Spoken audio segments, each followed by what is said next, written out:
Berjumpa lagi dengan Albarak. Kita lanjutkan cerita Budak Bayangan. Jangan lupa share, like, komen, dan subscribe. Budak Bayangan bab 1826, Badai yang akan datang. Sementara Rain sedang dalam tahap kebangkitannya, Tamar berjuang agar tidak tenggelam. Aliran air mengalir dari langit, bercampur lumpur. Terbaring tak berdaya di atas tandu, ia merasa lemah dan kelelahan. Situasinya tampaknya tanpa harapan. Bukan saja dia yang akan mati, tetapi Rani, yang menolak meninggalkannya dan berusaha keras menyelamatkan mereka, juga akan terbunuh. Menatap langit hitam yang marah, Tamar ingin menyerah. Tetapi dia tidak bisa. Sebuah pandangan panjang keluar dari bibirnya. Lalu, pusaran bunga api mengelilinginya, membentuk tombak yang indah. Tamar menggertakkan giginya, lalu bangkit berdiri, menggunakan tombak sebagai tongkat penyangga. Seketika rasa sakit yang hebat menusuk kedua kakinya yang rapuh. Sudah 6 atau 7 hari sejak tulang-tulang itu patah. Tulang-tulangnya sudah agak pulih, tetapi bahkan untuk sebuah kebangkitan, itu tidak cukup waktu untuk pulih. Dia mungkin sedang membatalkan semua penyembuhan itu, tetapi tetap saja. Tamar menolak untuk mati sambil berbaring. Lebih baik lagi, dia sama sekali tidak ingin mati. Dia juga marah memikirkan Rani meninggal karena dirinya. Jadi, dia harus membuat keputusan yang sulit. Saya harus memanggil Eko. Serigala raksasa itu melindungi tim survei, dan dia tidak mau mengorbankan keselamatan mereka. Namun, pada titik ini, tidak ada gunanya membiarkan Eko bersama mereka. Itu karena benda itu akan hilang jika Tamar meninggal, sehingga tim survei pun tidak berdaya. Masalahnya adalah, tidak ada cara untuk menjamin bahwa memanggil Eko akan menyelamatkan mereka. Itu adalah monster yang terangkat, pelindung yang diberikan kepadanya oleh klannya. Monster yang terangkat adalah makhluk yang kuat, tetapi belum tentu bisa mengalahkan Tyrant yang terbangun. Terutama tiran ini khususnya, yang tampak kuno dan luar biasa berkuasa. Serigala itu pun tidak akan mampu membawa mereka pergi, karena sang tiran terlalu dekat, dan sang gema akan langsung menarik perhatiannya. Jadi, untuk meningkatkan peluang mereka, Tamar harus membantu Eko dalam melawan Tyrant sendiri. Dia masih bisa menarik busurnya, meskipun hal itu akan membuat lukanya terbuka. Aku akan memanggilnya, kalau begitu. Namun, dia ragu-ragu. Melihat sang tiran perlahan mendekat, Tamar menunggu sesuatu. Mungkin sesuatu akan terjadi. Keajaiban yang akan membawa raksasa mengerikan itu pergi. Mungkin sambaran petir akan turun dari langit dan membakarnya. Mungkin dia tidak perlu mengecewakan teman-temannya dan misinya. Tapi tidak terjadi apa-apa. Sang tiran sudah terlalu dekat. Ia masih mengikuti jejak mereka. Keajaiban tidak turun, dan nasib mereka masih belum jelas. Tamar menarik napas dalam-dalam dan bersiap mengabaikan Eko. Namun, tepat sebelum ia melakukannya, sebuah tangan tiba-tiba mendarat di bahunya. Tamar tersentak dan menoleh ke belakang. Rani berdiri di sana, menatapnya dengan tenang. Kilatan petir terus-menerus terpantul di matanya yang hitam mencolok, membuatnya tampak seolah-olah diterangi oleh cahaya batin. Gadis biasa itu, entah bagaimana tampak berbeda. Tamar tidak dapat mengatakan dengan pasti apa yang berubah pada dirinya, dalam kegelapan yang dipenuhi petir. Rani tersenyum. Tidak apa-apa. Aku akan mengurusnya sekarang. Dia berhenti sejenak, lalu menambahkan dengan tenang, panggil pedangmu itu. Tamar menatapnya dengan bingung, tidak mengerti apa yang sedang terjadi. Nalarnya mengatakan bahwa Rani pasti sudah gila, dan tidak ada gunanya mendengarkan ocehannya. Namun, entah mengapa, Tamar tidak mempercayainya. ia merasakan dorongan aneh untuk bersikap tidak masuk akal dan percaya pada temannya. Dan, setelah jeda yang cukup panjang, dia melakukannya. Alih-alih mengabaikan Eko dan memanggilnya ke sini, dia memanggil Swayhander buasnya dan menawarkannya kepada Rani. Rani menerimanya dengan anggukan terima kasih. Sebelumnya, ia hampir tidak bisa mengangkatnya. Namun, kini, ia dapat memegangnya dengan mudah, seolah-olah kekuatannya tiba-tiba tidak kalah dengan kekuatan Tamar. Sambil menepuk bahu Tamar untuk menenangkannya, Rani berbalik dan berjalan menjauh dari tepian. Dia tengah menuju ke arah tiran yang mendekat. Rain berjalan melewati badai, membawa pedang besar yang berat itu dengan mudah. Sayangnya, dia tidak punya banyak waktu untuk menikmati kegembiraan setelah bangkit, mereka masih dalam bahaya besar. Sang tiran masih mendekat, dan dia harus membunuhnya, yang merupakan tugas yang berat. Bahkan sekarang setelah Rain menjadi seorang yang terbangun, sang tiran tetap menjadi ancaman yang mematikan baginya. Lagi pula, sebagian besar yang terbangun tidak melawan makhluk-makhluk kuat seperti itu sendirian. Kasusnya sangat genting, karena dia adalah eksistensi yang unik. Bukan hanya dia baru saja terbangun beberapa menit yang lalu, tetapi dia juga belum memiliki aspek. Tidak seperti pembawa mantra mimpi buruk, mereka yang terbangun secara alami, seperti dia, harus menghabiskan waktu perlahan-lahan menemukan aspek dan cacat mereka. Sebelum itu terjadi, dia tidak akan memiliki kemampuan aspek yang kuat untuk membantunya dalam pertempuran. Yang dimilikinya hanyalah peningkatan kekuatan fisik, kelicikan, dan pedang Tamar. Sekarang, dia akan melihat apakah itu cukup. Mencapai titik tertentu, tepat di jalur Tyrant yang mendekat, Rain menurunkan Swayhander ke tanah, mengambil posisi, dan membeku. Dia banyak berpikir tentang cara membunuh tiran terkutuk itu. Sebenarnya, itu tidak terlalu sulit untuk dicapai.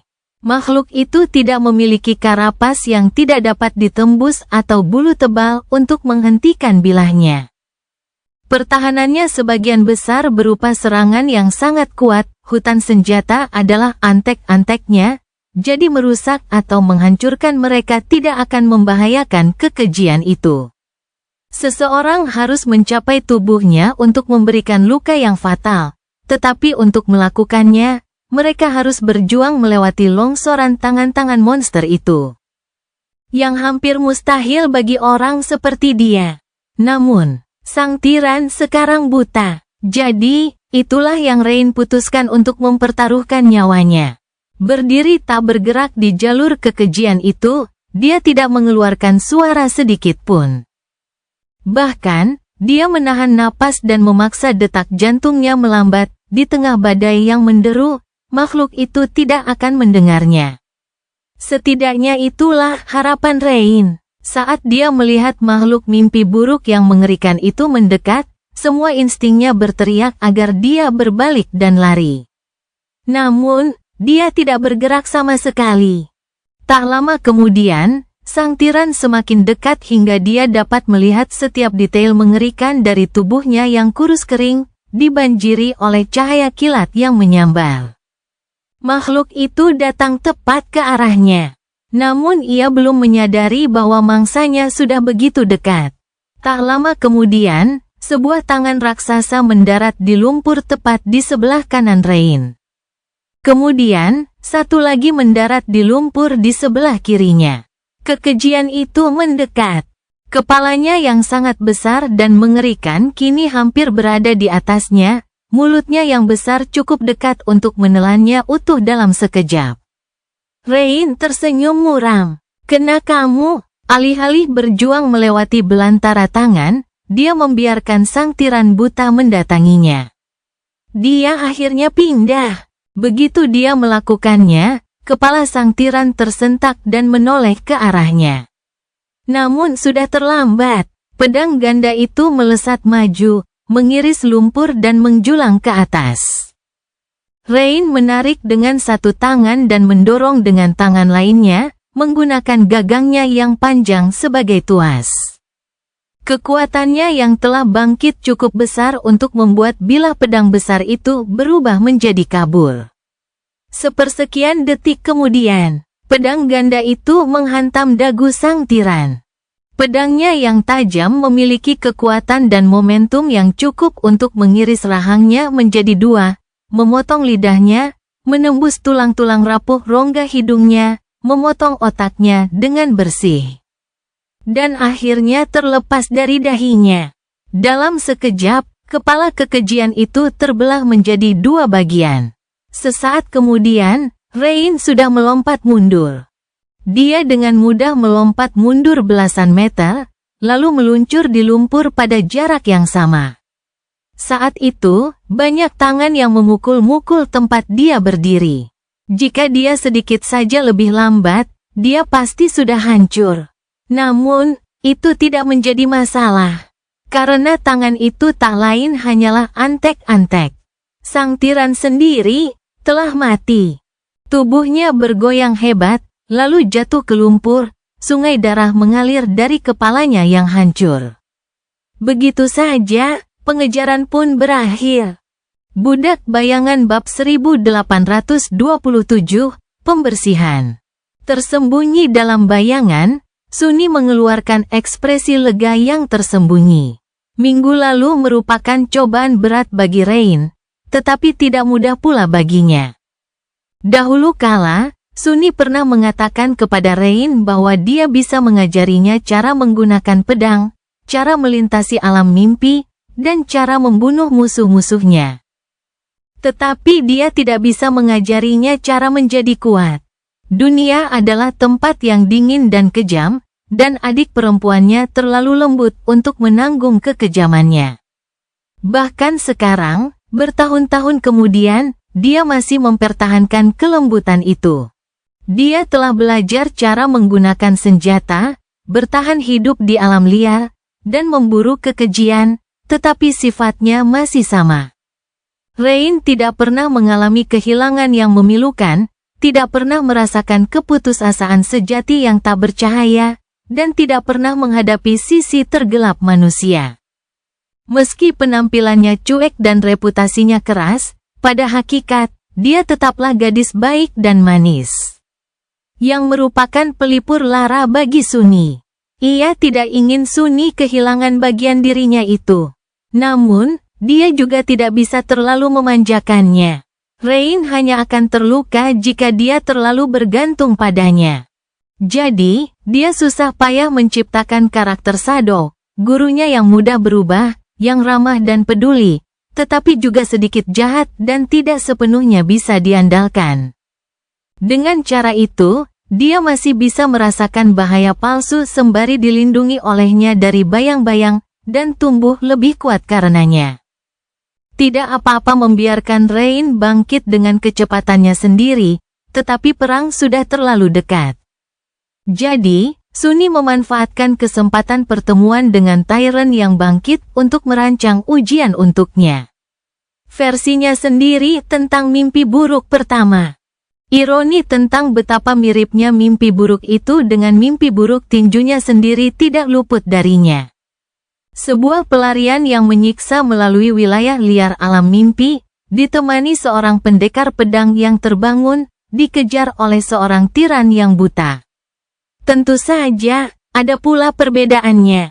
Dan meskipun Rain tidak pernah berada dalam bahaya nyata karena dia diawasi dari balik bayangan, dia jelas tidak merasa seperti itu. Perjuangannya nyata, penderitaannya nyata, dan kemenangan akhirnya nyata.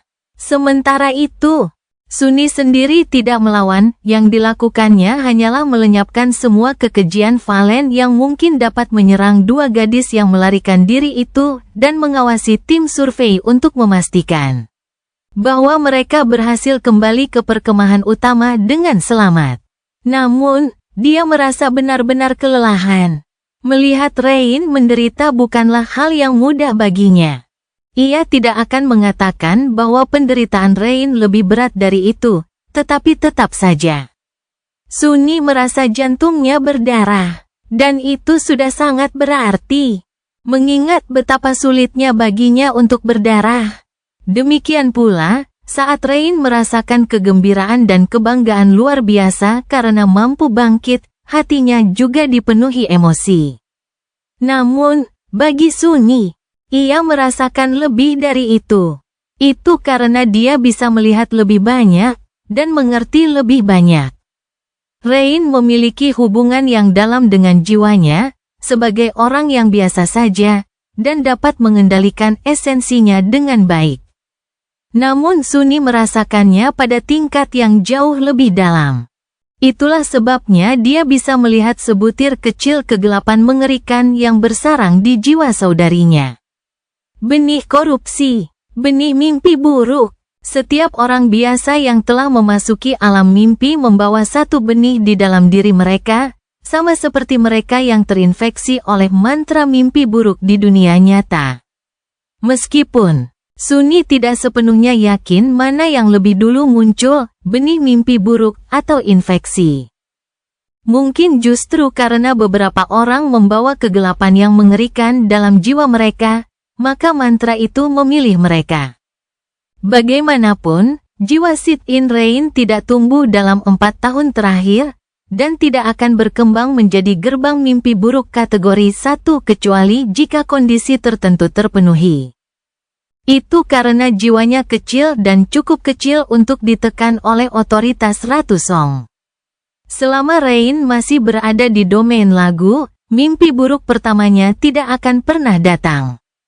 Namun hal itu juga akan membuatnya menjadi sandera abadi suatu domain kecuali dia menerima mantra tersebut dan menantang mimpi buruk.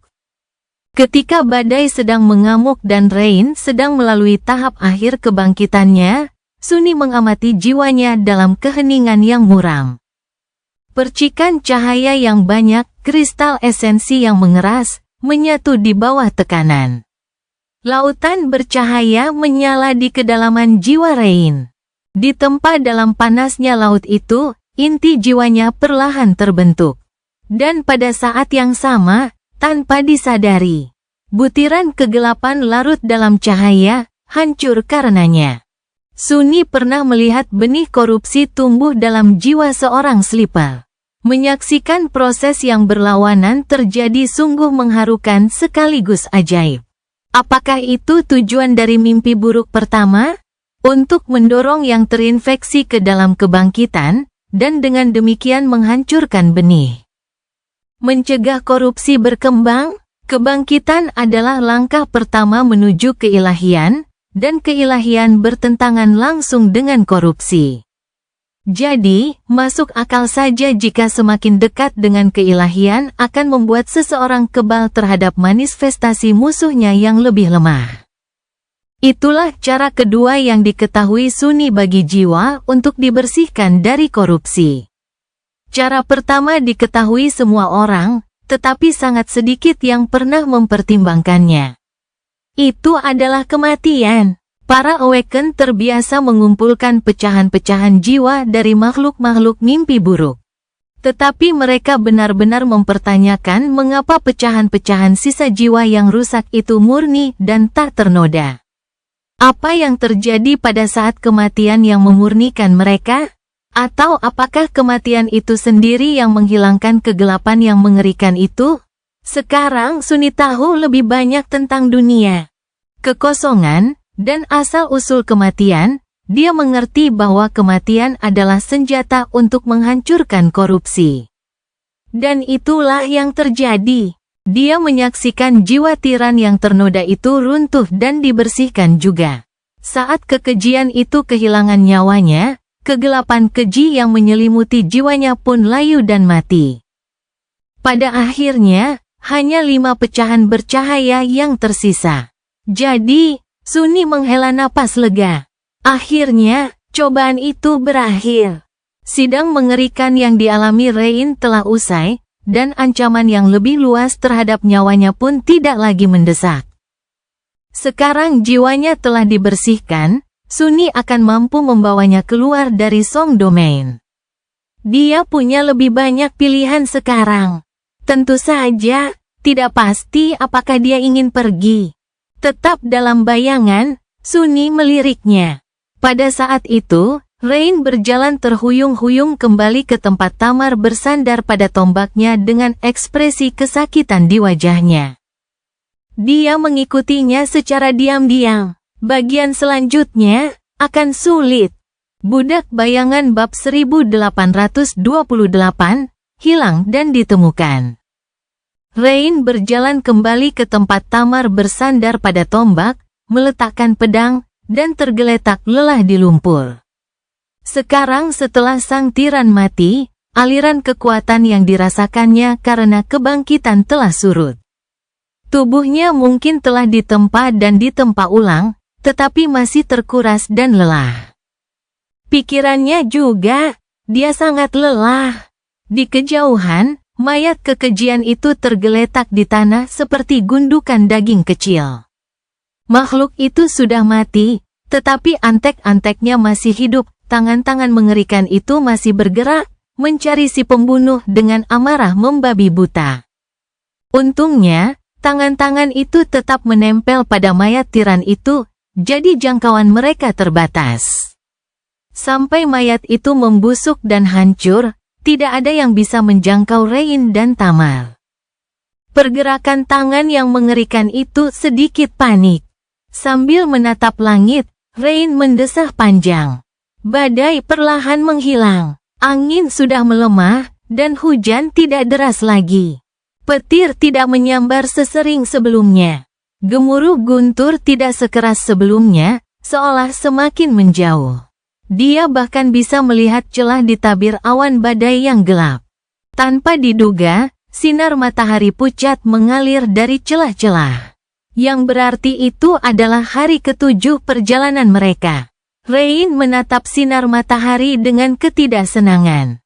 Menyebalkan sekali. Dia berharap ini masih malam ke-6, hanya untuk menghindari nomor favorit mantra mimpi buruk. Rain agak tidak suka dengan angka 7, murni karena keras kepala. Tamar akhirnya melepaskan tombaknya dan jatuh kembali ke tandunya. Gadis yang lebih muda menatapnya lama, matanya penuh dengan pertanyaan. Namun pada akhirnya, rasa lelahnya menang dan dia pun menutupnya begitu saja. Tak lama kemudian, Rain dan Tamar pun tertidur, berbaring bersebelahan di lumpur. Inilah pertama kalinya setelah sekian lama mereka tidur dengan tenang. Saat Rain terbangun, langit telah cerah. Anehnya, dia tidak merasa pusing atau lelah. Tubuhnya juga tidak terasa sakit. Sebaliknya, ia dipenuhi dengan energi dan vitalitas. Dengungan rendah sang dewi menangis menyelimuti dunia bagai lagu pengantar tidur. Dia menatap langit cerah beberapa saat dengan bingung. Oh, benar. Sekarang aku sudah terbangun. Sambil duduk, Rain melirik ke arah Tyran yang sudah mati. Hutan senjata masih bergerak, tetapi belum ada satupun yang lolos dari mayat. Itu melegakan. Sambil mengalihkan pandangan, dia mengangkat tangannya sendiri dan mempelajarinya. Kulitnya menjadi halus seperti sutra. Kukunya seperti batu giok. Sambil memutar tangannya, dia menatap telapak tangannya dengan saksama. Kapalannya telah hilang. Hah, Rain berkedip beberapa kali. Tangannya tampak lembut dan halus, seolah-olah dia tidak pernah melakukan pekerjaan berat sama sekali. Agak bodoh memang, tetapi dia tidak dapat menahan senyum kecil di wajahnya. Tunggu sebentar. Rain melepas kemejanya yang kotor dan compang camping, serta membuka kancing baju militernya. Melepasnya untuk memperlihatkan tubuhnya yang indah, dia membuka matanya lebar-lebar. Bekas luka yang ditinggalkan oleh pukulan yang dilakukan si pemburu telah hilang.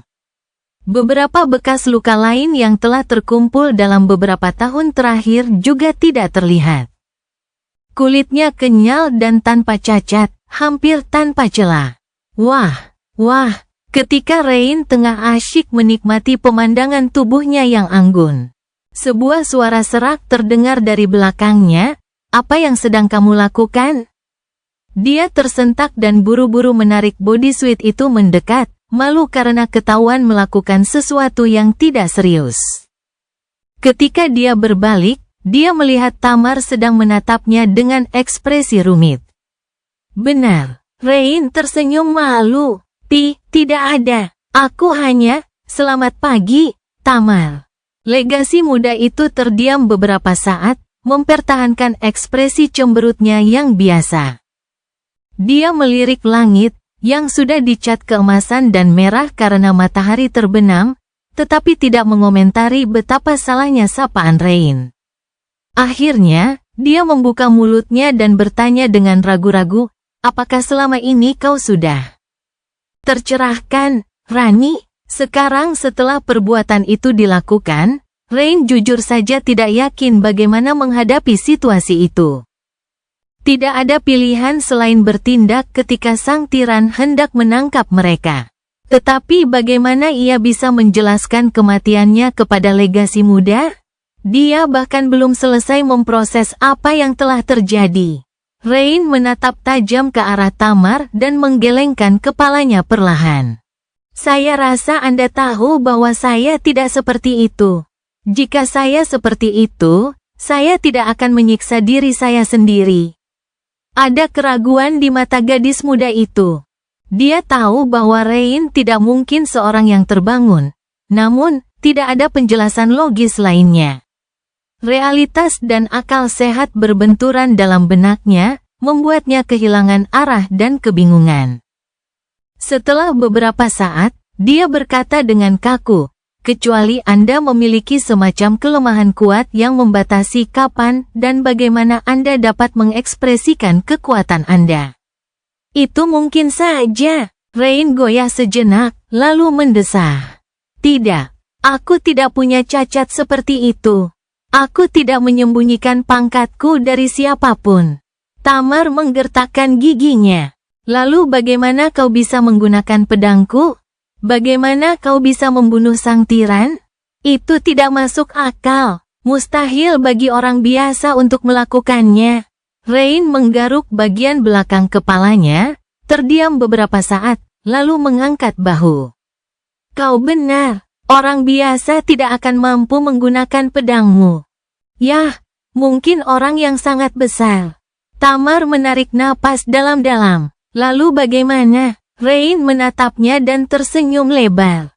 Bukankah sudah jelas? Ketika Anda telah menyingkirkan yang tidak mungkin, apapun yang tersisa, betapapun tidak mungkinnya, pastilah kebenaran. Jadi, saya tidak terbangun sebelumnya. Tetapi sekarang saya terbangun. Dia mengangkat lengannya dan meregangkan otot-ototnya. Ngomong-ngomong, rasanya sungguh luar biasa. Legasi muda menatapnya dengan ekspresi tertegun. Tidak, kau takkan mampu menaklukkan mimpi buruk pertama, tak ada waktu. Kau bahkan takkan mampu menantangnya di dalam wilayah ratu. Rain mengangguk, kau benar. Aku tidak menaklukkan mimpi buruk pertama. Tamar menarik napas dalam-dalam. Lalu, bagaimana kamu bisa bangun? Sekarang mungkin adalah kesempatan terakhir bagi Rain untuk tutup mulut. Tapi sungguh, haruskah dia melakukannya? Ia memiliki harapan samar bahwa Tamar tidak akan mengkhianatinya. Lebih dari itu, ia tidak merasa merahasiakan prestasinya adalah hal yang benar. Karena Rain sudah menemukan cara untuk bangkit tanpa menjadi pembawa mantra mimpi buruk, orang lain pun akan mampu mengikuti teladannya, mungkin tidak banyak, tetapi beberapa. Yang berarti lebih sedikit anak yang harus mati saat melawan mimpi buruk. Seperti yang terjadi pada kakak laki-lakinya. Banyak yang masih memilih menerima mantra tersebut, tanpa diragukan lagi, karena semua keuntungan yang ditawarkannya. Tetapi setidaknya mereka punya pilihan. Sebaliknya, jika dia terus menyembunyikan prestasinya, maka di masa depan, kematian setiap sleeper yang tidak mau melakukannya secara tidak langsung akan menjadi kesalahannya. Rain tidak yakin bagaimana atau kapan dia ingin berbagi pengetahuannya, tetapi dia tahu bahwa pengetahuan itu harus dibagikan. Jadi dia mengumpulkan keberaniannya dan berkata, bagaimana orang-orang kuno di alam mimpi terbangun? Kamu harus tahu bahwa tidak ada mantra mimpi buruk saat itu.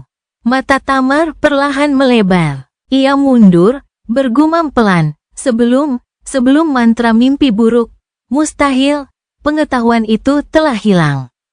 Rain tersenyum. Ya, ilmu itu telah hilang. Namun kini, ilmu itu telah ditemukan. Aku menemukannya dengan banyak bantuan dari guruku. Budak Bayangan bab 1829, sebuah cara baru. Sebelum matahari terbenam, para pengikut tiran yang telah mati menerima kematian pemimpin mereka. Rain menyaksikan dengan ekspresi muram saat tangan-tangan yang tak terhitung jumlahnya itu berhenti bergerak untuk beberapa saat, lalu mulai mencakar daging makhluk keji yang telah mati itu. Mayat itu akan terurai lebih cepat dari yang ia duga, sehingga tangan-tangan mengerikan itu dapat berkeliaran dengan bebas. Ia ingin berada sejauh mungkin dari kerumunan itu saat itu terjadi. Tak lama kemudian, ia menarik tandu Tamar melalui lumpur sekali lagi. Sebelumnya, hal itu sangat sulit dan melelahkan, tetapi sekarang, Rain sama sekali tidak merasakan ketegangan. Hal itu begitu mudah sehingga kepahitan dari usahanya di masa lalu tampak seperti lelucon. Dia perlahan mulai menerima kenyataan bahwa dirinya telah menjadi seorang yang tercerahkan, tersenyum cerah dari waktu ke waktu. Tamar perlahan mulai menerima kenyataan itu. Legasi muda itu berbicara dari atas tandu, tetapi, bagaimana tepatnya Anda melakukannya? Rain mempertimbangkan apakah dia harus berlari cepat, tetapi kemudian memutuskan untuk tidak melakukannya. Yah, sulit untuk dijelaskan dengan kata-kata. Hal pertama yang harus kamu ketahui adalah bahwa kebangkitan alami bekerja dalam urutan terbalik dari yang disebabkan oleh mantra.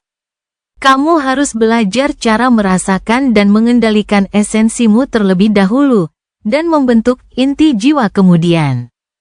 Dia mengingat hari-hari awalnya di Ravenheart. Saat itu, dia hampir tidak mengenal gurunya. Esensi Anda harus bangkit terlebih dahulu. Ada beberapa cara untuk mewujudkannya, tetapi satu-satunya yang saya tahu adalah menyerap esensi makhluk yang bangkit. Tamar bergerak cepat di atas tandu. Pecahan jiwa dulunya sangat berharga di dunia nyata, jadi sangat sedikit orang biasa yang pernah memiliki kesempatan untuk memperolehnya dalam jumlah banyak sebelumnya. Situasinya bahkan lebih buruk sekarang, dengan banyaknya orang yang terbangun dan master baru di luar sana, semua orang berusaha keras untuk memenuhi inti mereka.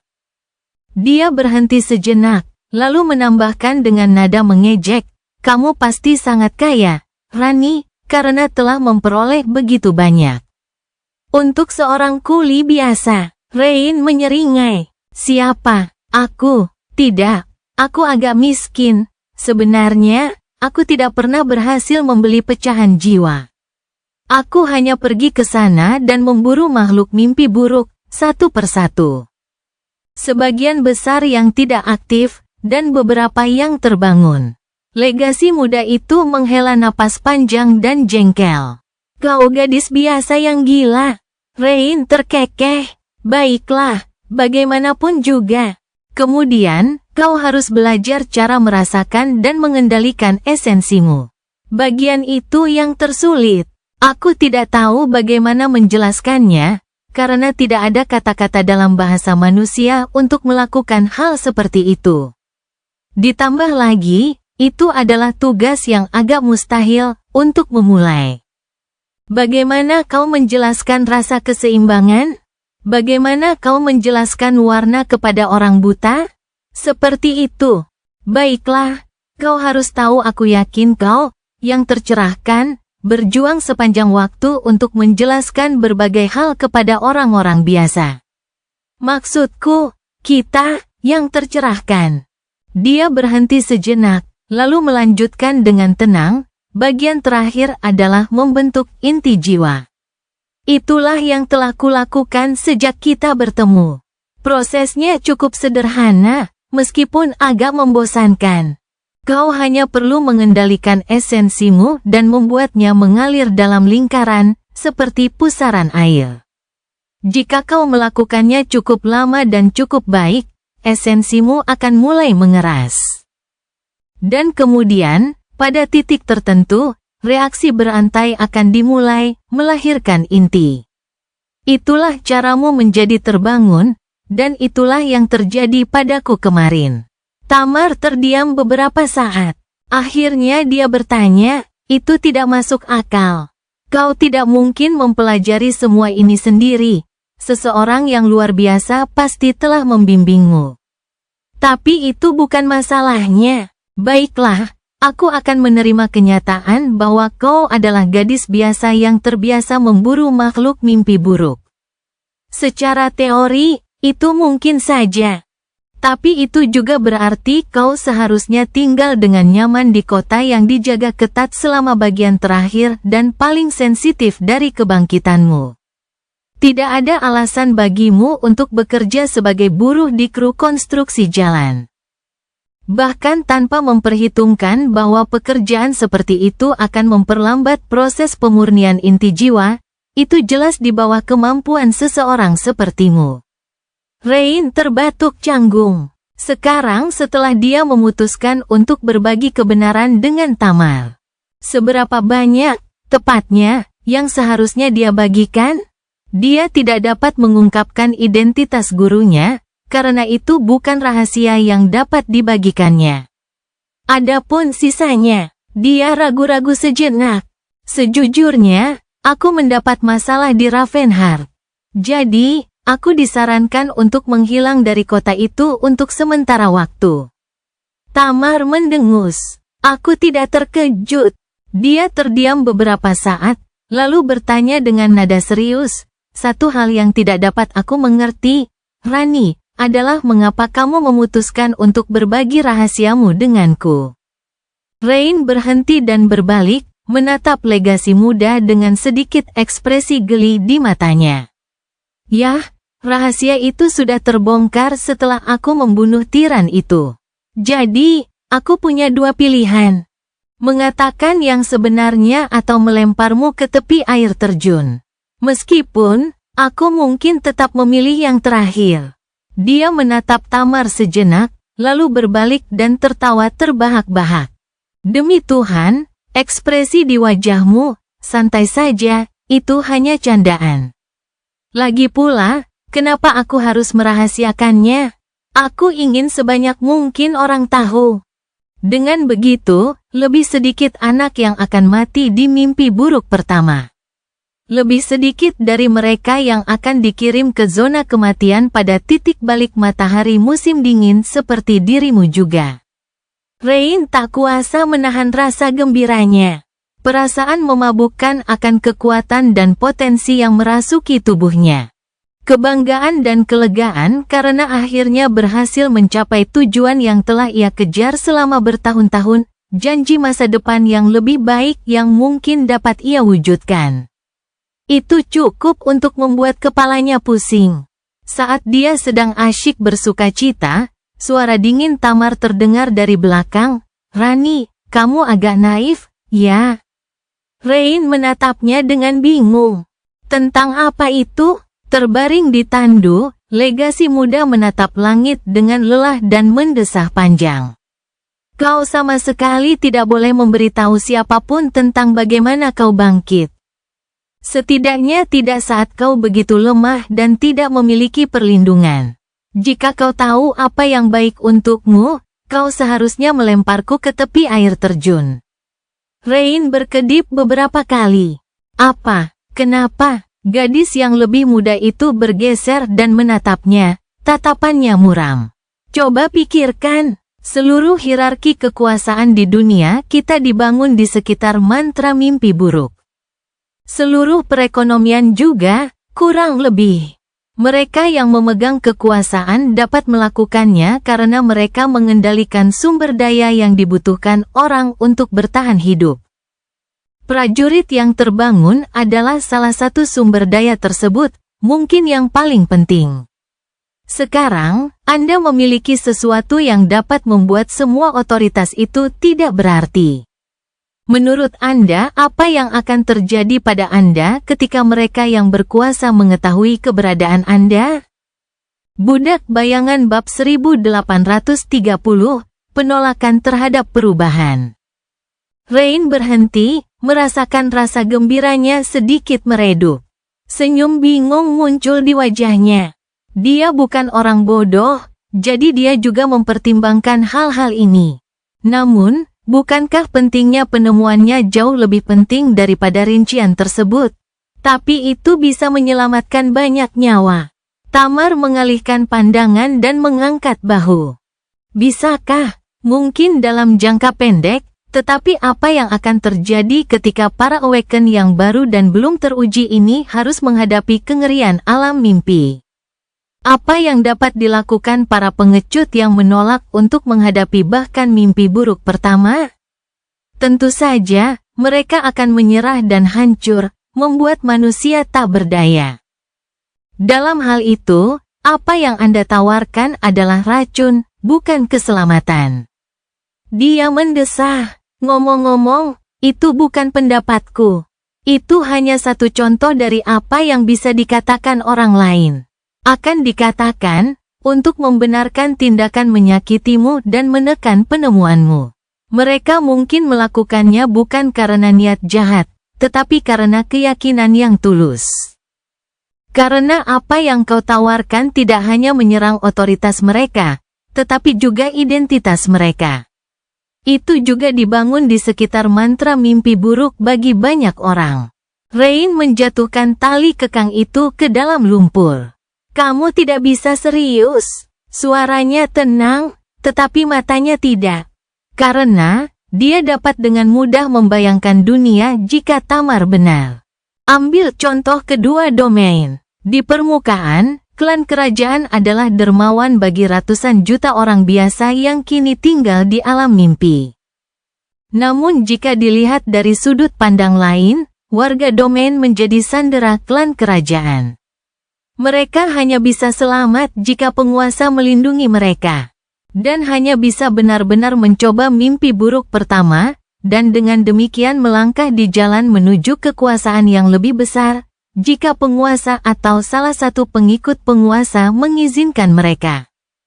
Di masa depan, ketika semakin banyak orang di dunia nyata menetap di alam mimpi, itu akan menjadi landasan otoritas klan kerajaan. Apakah mereka bersedia berbagi kewenangan itu?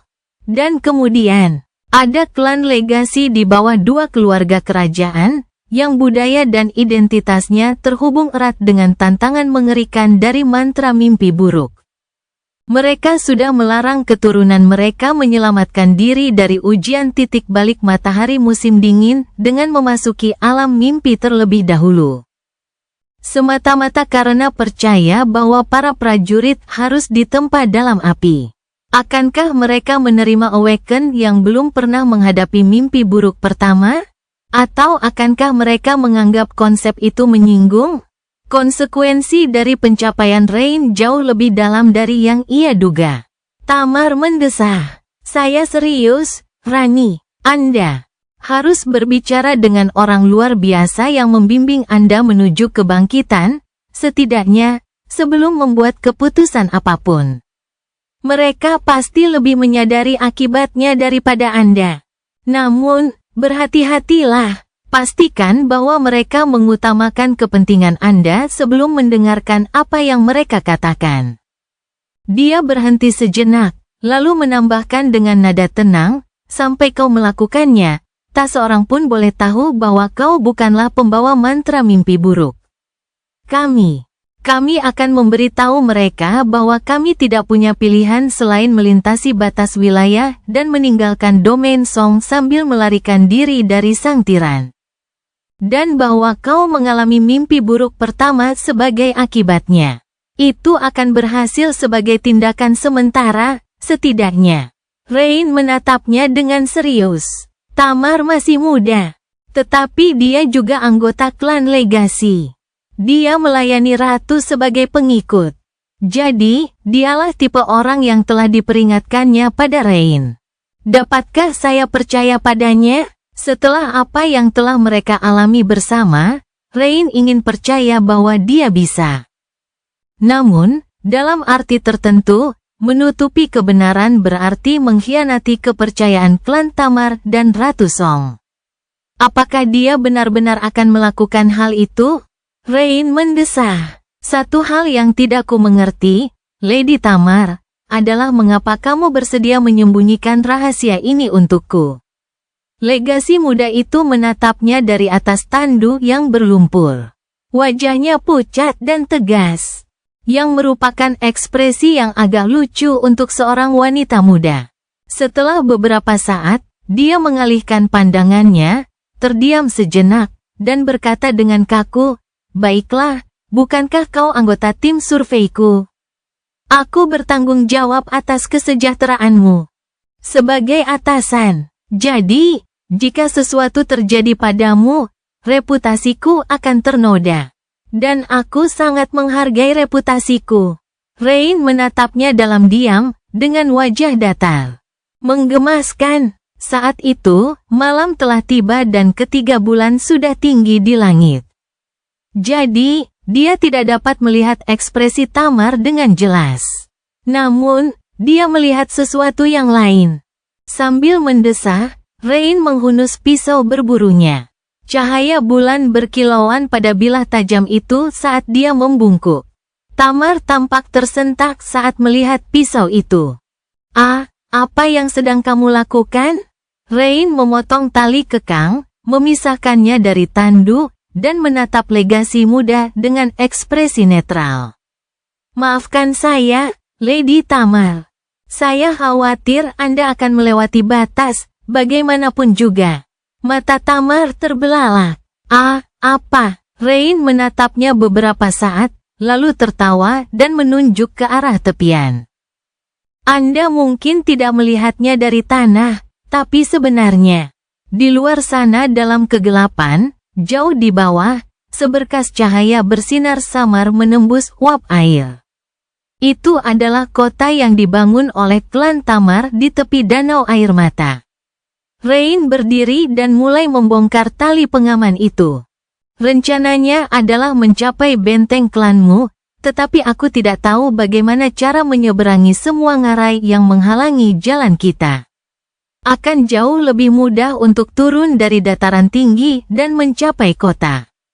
Jadi, panggil memori paling terang yang kau miliki. Kita akan turun." Tamar menatapnya dengan ekspresi beku. Setelah beberapa saat, dia mengerutkan kening karena marah. "Rani, kamu, apa itu seharusnya lucu?" Rain mengangkat bahu. "Aku tidak tahu. Menurutku itu cukup lucu." Tak lama kemudian, mereka meninggalkan tandu itu. Tamar diikatkan ke punggung Rain dengan tali pengaman yang telah diatur ulang, memegangi bahunya dengan tangan yang gemetar. Sebelumnya, Rain tidak akan pernah berani memanjat lereng yang licin dan terjal sambil membawa beban yang begitu berat, tetapi sekarang setelah dia menjadi seorang yang terbangun, tidak ada yang tampak mustahil baginya lagi. Dengan cahaya terang dari memori yang bersinar menerangi permukaan vertikal batu yang lapuk itu, dia dengan hati-hati mulai turun. Kekuatan fisiknya tampak tak ada habisnya. Jadi yang harus dia lakukan hanyalah memperhatikan dan mengingat seberapa jauh pusat gravitasinya dari dinding. Konon, dataran tinggi Moonriver sangat tinggi, jadi mencapai danau air mata membutuhkan waktu yang sangat lama. Dewi menangis mengalir di kedua sisinya, tetapi bentangan lereng yang dipilih Rain relatif kering. Pada suatu saat, dia merasakan ketegangan Tamar dan mulai berbicara untuk menenangkan gadis muda itu. Rain bercerita tentang semua hal yang ia nanti-nantikan setelah awakening. Seperti tidak perlu mencuci pakaian atau membawa ransel berat saat mendaki gunung. Terutama dua hal ini, dan memiliki tangan yang lembut. "Itukah yang kamu khawatirkan?" Suara Tamar terdengar tidak percaya. Rain menyeringai. Dengar, Putri Tamar. Mungkin kau tidak mengetahuinya, tapi pekerja sederhana sepertiku sangat serius dalam merawat kulit. Sang legasi muda terdiam sejenak, lalu mendesah malu. Tidak, sebenarnya, aku mengerti. Gadis-gadis dari klan legasi diam-diam berharap untuk menjadi Awaken. Kami berlatih sangat keras, kau tahu, jadi pada usia 16 tahun, tanganmu akan menjadi mimpi buruk tersendiri. Rain tertawa. Hari sudah fajar saat mereka mencapai air. Rain sempat khawatir kalau dia harus berenang ke tepi pantai, tapi ternyata tidak. Ingatan Tamar yang bercahaya terlihat jelas di kegelapan malam, sehingga penduduk kota telah lama menyadari adanya percikan aneh yang perlahan merayap menuruni tebing terjal. Jadi, ada perahu-perahu yang menunggu dalam bentuk setengah lingkaran di sekitar dasar tebing, dengan para Awaken bersenjata di atasnya. Sekarang, perjalanan mengerikan mereka benar-benar berakhir. Cerita bersambung. Jangan lupa share, like, komen, dan subscribe, agar tidak ketinggalan cerita selanjutnya.